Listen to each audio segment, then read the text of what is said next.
Welcome to Unleash Your Inner Goldilocks, how to get it just right. Thank you so much for joining us for another exciting and deeply meaningful conversation. Goldilocks tells us how to get things just right. And the most important thing in life we need to get just right is to connect with the divine within us, embrace it, honor it, and truly live a life deeply, deeply respectful of that inner divine. And the inner divine is housed in our body. Our body is our temple. How do we honor that? How do we respect that?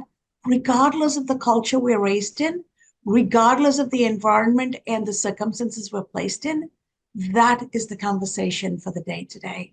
And to have this amazing conversation that is transformational is Dr. Natanya, somebody I consider a dear friend. I serendipitously met, but once again, the universe takes us to places and people we need to meet. And it is such a privilege and a great joy.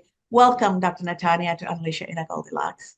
I don't know how to follow that, but I thank you so much for giving me this space and inviting me here to speak with you, just to be in your presence. It's a love fest, mutual, reverberating here, but I was so profoundly moved by everything you shared on our first meeting and subsequently, kind of fangirling over each other in the most beautiful way, because what we're trying to do is pretty profound, but also pretty simple in some ways.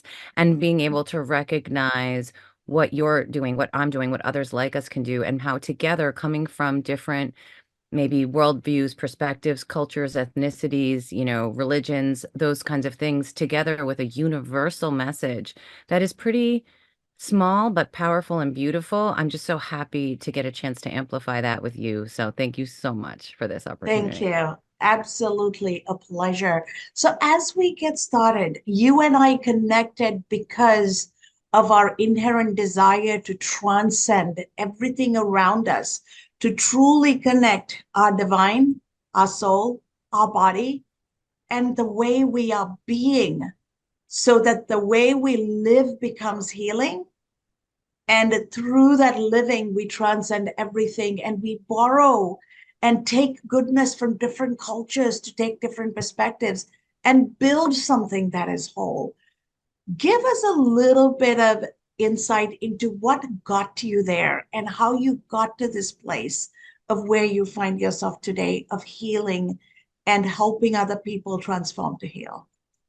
Thank you so much. So I was very uncomfortable, and I'm still working on my comfort level sharing about this journey because, believe it or not, mostly I had shame and guilt about what I had done to my personhood in terms of being focused on things that were external, like achievement or managing a household or a business, and wearing, lack of sleep or proper nutrition as a badge of honor in some way. And, um, basically workaholism and perfectionism and all those things that drive you past yourself, spiritually and physically and otherwise. I wasn't showing up in my life as a person I respect, um, as I would want to be, as I would want my children to be. I wasn't even treating myself or others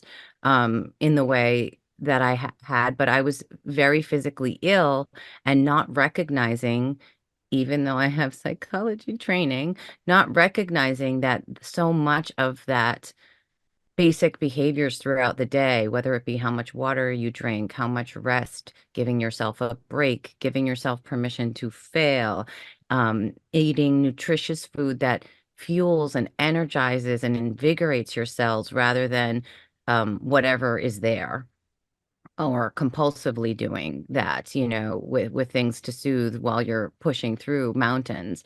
And I had to go to a pretty bad place to get it. And I'm not proud of this, but I hopefully we can laugh and learn from. I didn't even get the lesson the first time.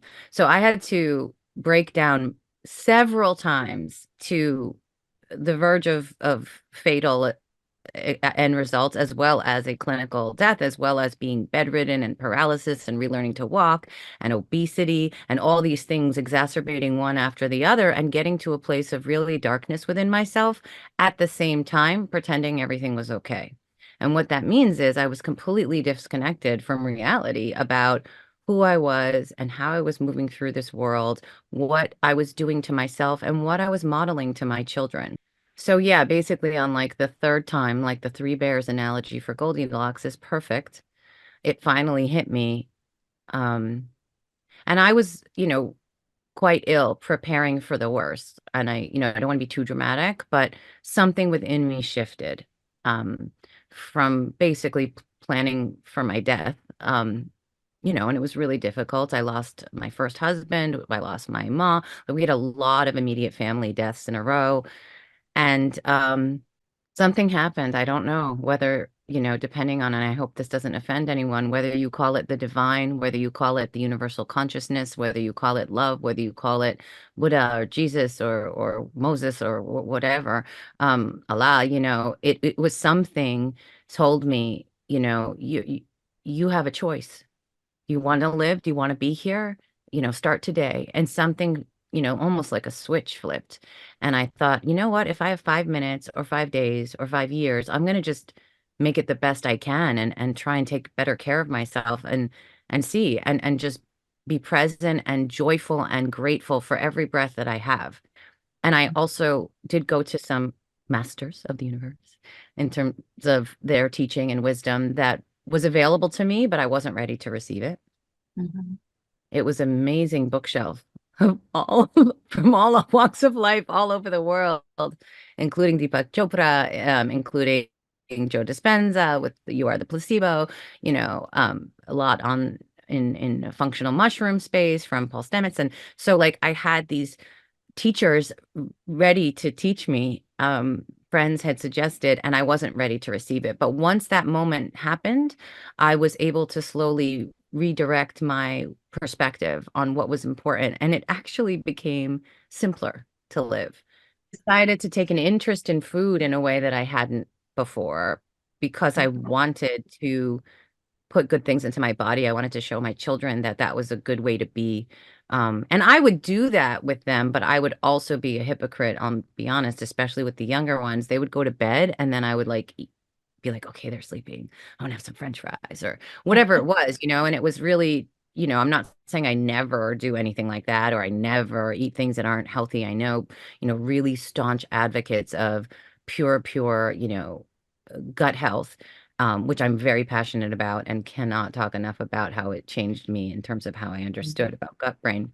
The other day, for the first time, when I say choices, I mean like simple atomic habit Mhm. level choices, like Beautiful, cutting beautiful. So, out something really, really bad a little bit less, like not even giving it up, like starting with something you can do and then reward mhm. yourself for that with that, Absolutely.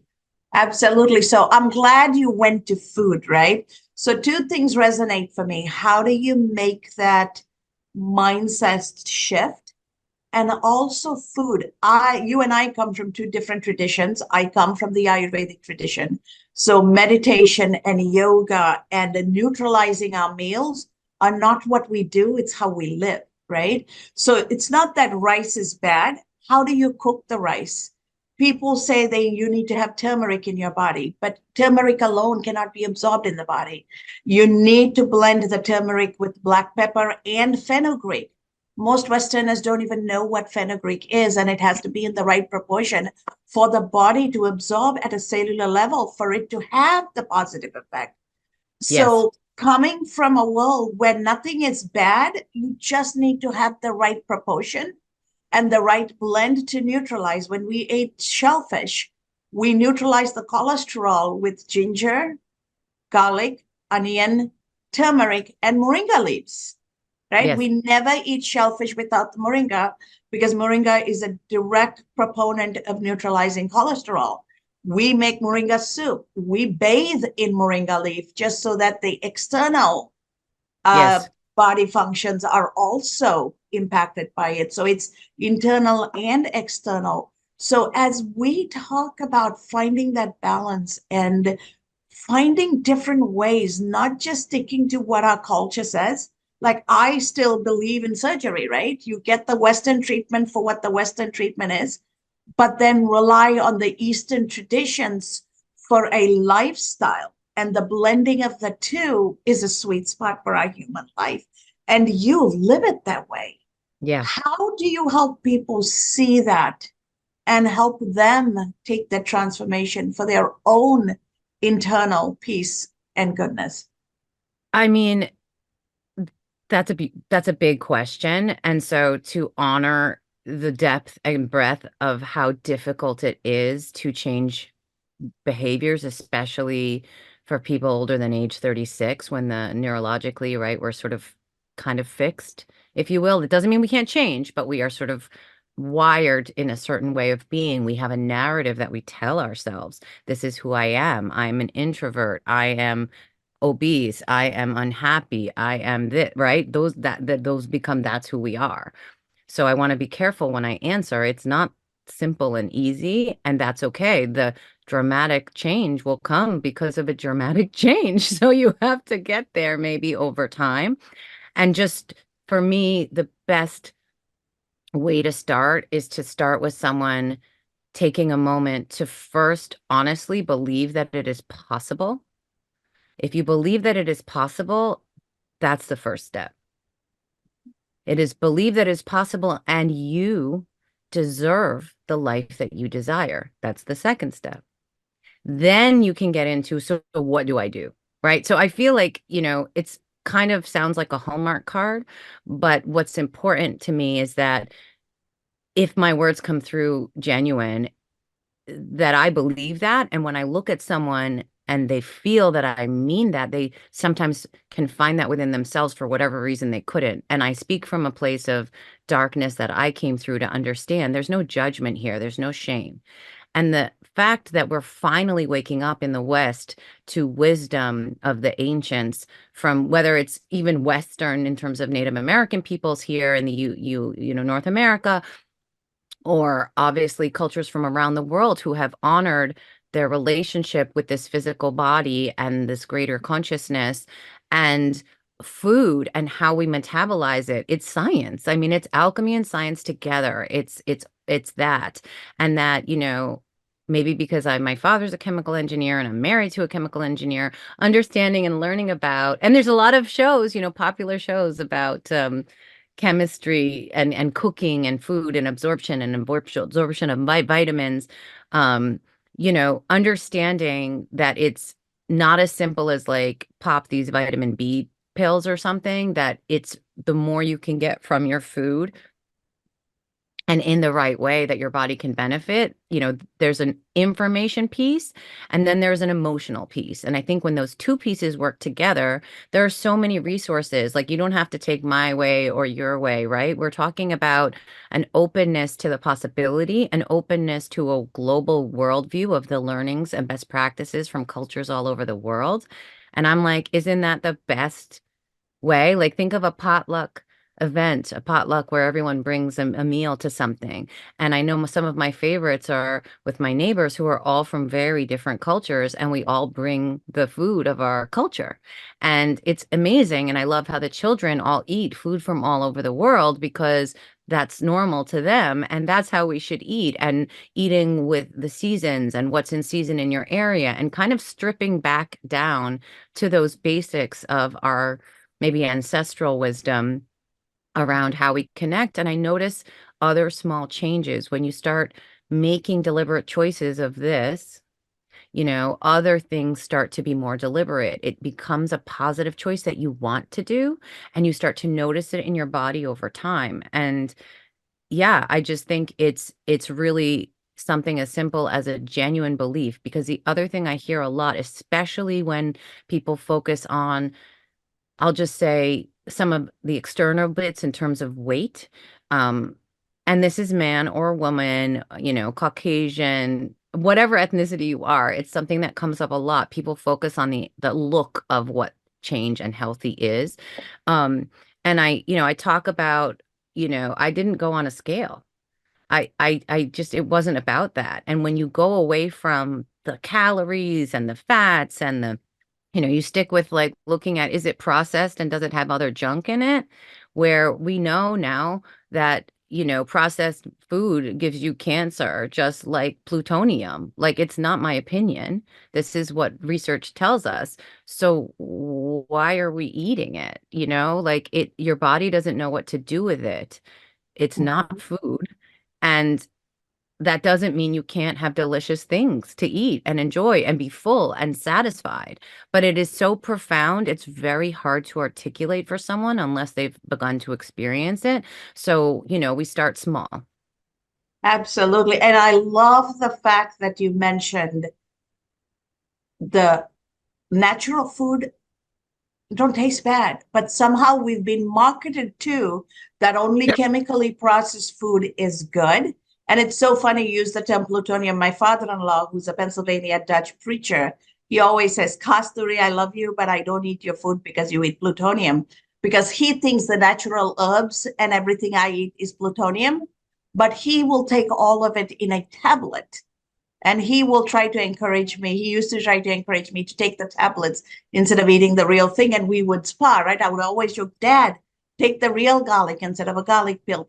Eat real onions instead of onion pills, because the onion pills have other chemicals in it, right? Yeah. And so it's partly how you grow up. And if you bought into that American made things is what I eat, and what nature made is not as good as what America makes, because America is the greatest and Mother Nature doesn't always know the right thing. Somehow psychologically, we convince ourselves of these. And then it becomes a fad and we export it everywhere in the name of convenience, right? And Yeah, so, and it affects your taste buds. I mean, I mhm, was brought up with, I mean, my mom was American food has chemicals, and we'd be like, "Oh, chemicals taste good." And I had to like sneak naughty things at a friend's house or what have you. And I was all excited about it because maybe I saw a commercial, like I wanted to try Wonder Bread, and I wanted to. My daughters are like, "I've never even had a Twinkie," and so like you covet it because it becomes cool or the thing. And then as I, became an adult and got really unwell, and because I was in bed, people would bring you food and treats, and it becomes like the thing that you have when you can't do other things.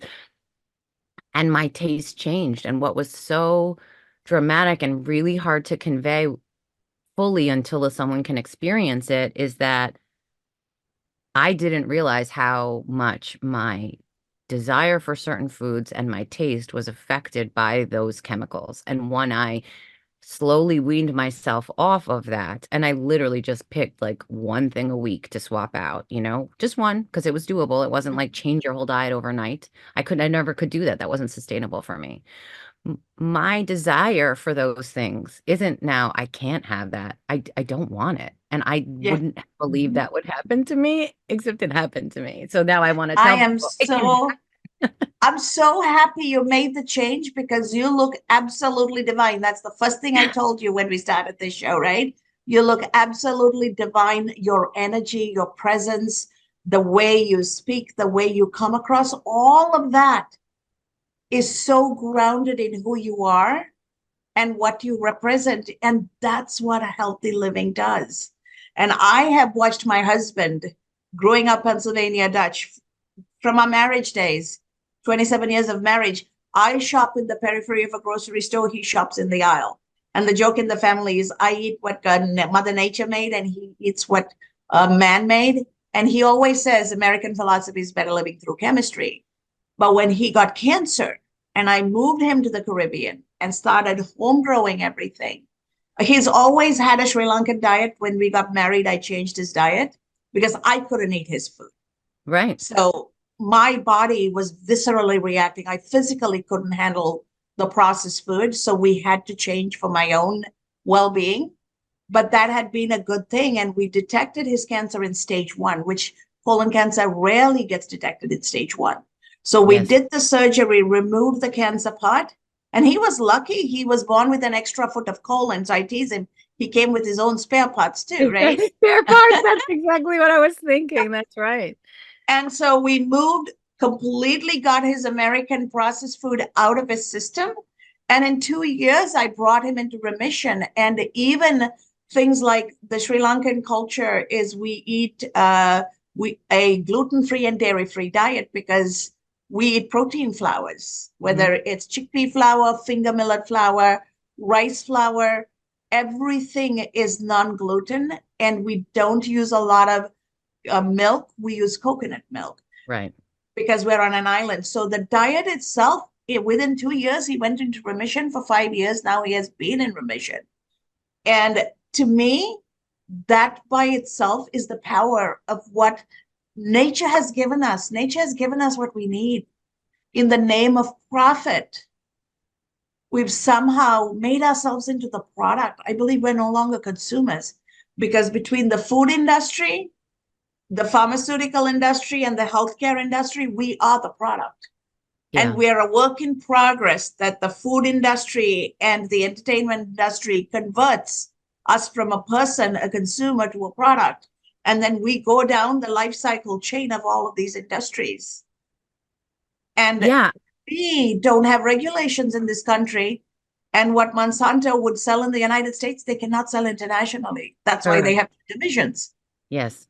Or the candy with the dyes that are banned in every country, but are like sold at every Mhm. movie theater and sporting event. And yeah, I think another layer you made me think about was, again, not a new concept for me, but just something that I came to connect with very personally and deeply. And I think people see that is this wasn't just a journey of my physical self. And it's so much a part of everything that is a part of this material world in terms of how you feel when you drive down the road and someone cuts you off, how you feel when you're trying to do your career or job or parent, how you move through this life is fundamentally going to shift. How you own your fallacies and mistakes and wrongdoings and unkindness and all the things that made you maybe your not best self, and hope that you can make amends with those you've hurt or wronged or not intentionally or not intentionally, as well as yourself. And when you shift that with the eating, with the for me as well, meditative practices, with yoga, physical movement. I rediscovered dance. When I was really big, I felt like I couldn't do any of the activities I had done before and wallowed in that for a little while, like felt very aware of my physical body affecting my ability to do certain moves in yoga, for example, or walking on a treadmill, and I didn't like it and I felt sweaty and horrible. And it reminded me of how out of shape I was, like how it didn't feel good to move. And then I found something for myself, which was dance, which I had always been into, because I could get out of my head and I could just physically move and circulate the blood and, get energy to flow, whether you call it your chi or your chakras or whatever you want to, how you want to recognize it. But this has been studied, and it is a combination to me of all of those things that are basically treating your body like you're doing like a tuning fork, and you're amplifying your vibration through all of these modalities together, whatever works for you. But I do think it's important to say most times people say, at least when I came through in pharmaceutical marketing and diabetes, for example, and metabolic side, diet and exercise or else insulin was like the script, like that it was just repeated over and over. And then clinicians would be like, I don't know why my patients don't listen to me. I tell them what they should do so their diabetes doesn't get worse, and they don't do it. So now I have to put you on insulin. And I'm like, well, first of all, diet and exercise sounds terrible for someone who thinks that diet is restriction and no fun food and culturally isolating. My family has this cookout, this, and I can't eat with that, and you feel othered, right? There's so much layer and psychology around how we eat, how food is community, and how food is tied to a lot of right things in life, and then physicality as well. A lot of us have very sedentary jobs. A lot of us, haven't, maybe had the best cardiovascular health. So you're like, well, I'm winded, or it doesn't feel good the first time you try and move because you're out of shape. So then, it's really hard to keep going. And, or, it's the New Year's resolution effect, some kind of 0 to 180 in one day. Like, I need to get exercise and change my diet. So they're like, okay, all carbs, all gluten, all dairy, gone tomorrow. And I'm going to start walking 5 miles a day. And usually, some people, super proactive health managers, can make that radical transformation and sustain it. But most people, it's not sustainable. And I worked in chronic condition disease management as a behavioral scientist, and yet I couldn't see what was happening to me. And I'm not proud of this. I'm just being open about it. And I had to basically start to recognize my own role in what was happening and not beat myself up about it, but empower myself up as a challenge to just take one step.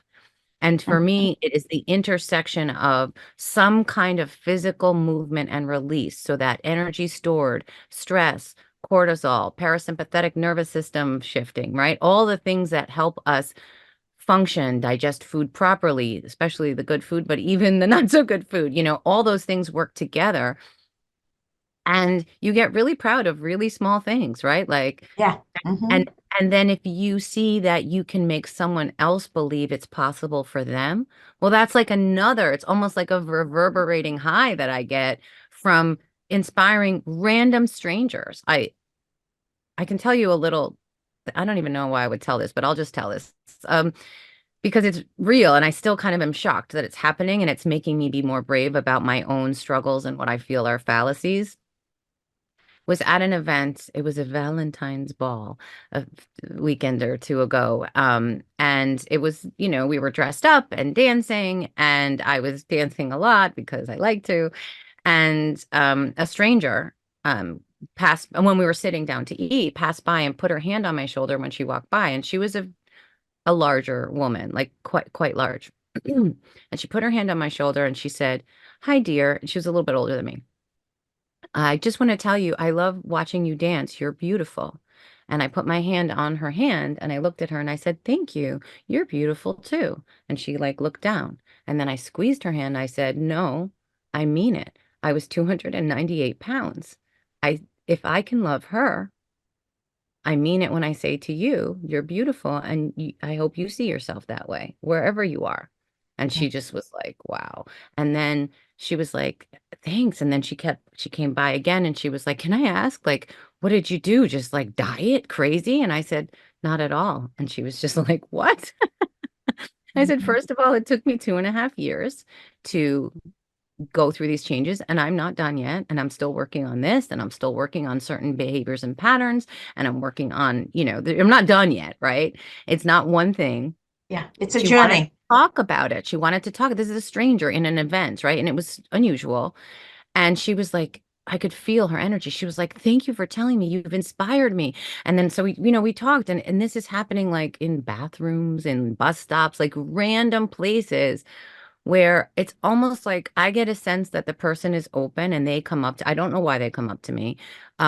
And so I make them feel seen and loved and okay for where they are today. And that was something I had to learn to do for myself because it wasn't overnight and it wasn't visibly for a while that anything changed.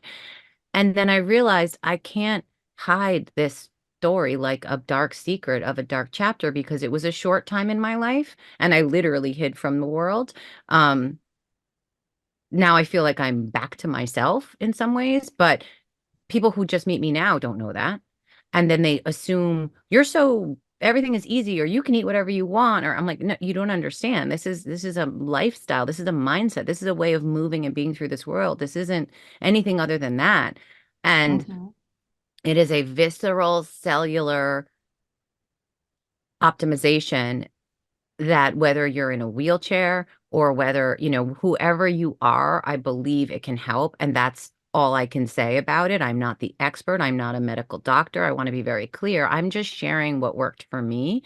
And I'm so grateful that people like you and I can kind of collaborate on these conversations to hopefully maybe reach someone who might feel like it's out of reach. Absolutely. And I am so grateful that you made the time to have this conversation with us. I will be sure as this episode gets released, people have your LinkedIn information so that they can reach out to you, contact you, talk to you. And you and I are connected in this journey with Med Cloud and others who are truly, truly committed to bringing about the lasting change. And I cannot wait for the work ahead.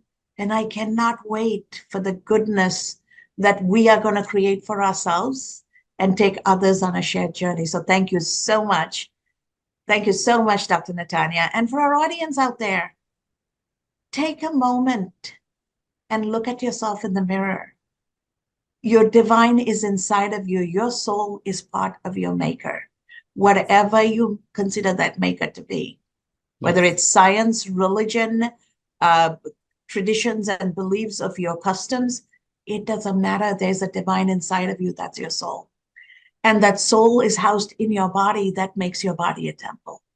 So honor it, value it, and live a life that truly is good for you from a wholesome perspective, where you truly live instead of exist.